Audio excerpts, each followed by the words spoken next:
The discomfort of electrical stimulation can be partially reduced by combining the workflow of motor nerve conduction study with F-wave. We begin by stimulation at the distal site in the motor nerve conduction study, increasing the intensity to record the compound muscle action potential, and we have done that. Now, rather than stimulating proximally, I'm going to switch over to F-wave. And that's for two reasons. My stimulator is in the right place over the nerve, and also my stimulus intensity is supramaximal.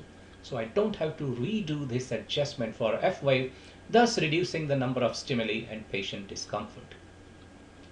To make the switch to F-wave, I'm going to click on the F-wave entry in the quick access bar.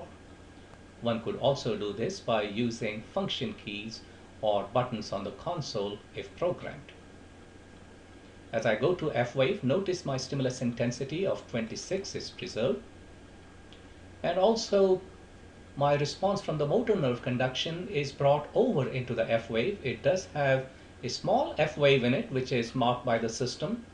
All my results are normal. So in a sense, I have already seen a normal F-wave study.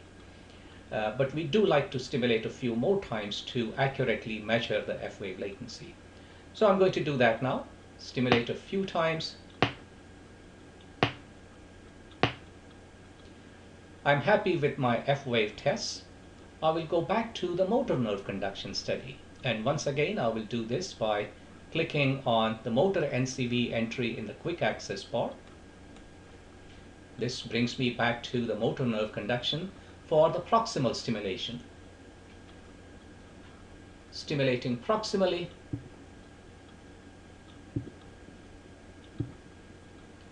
Input the distance, and I have completed the motor nerve conduction study.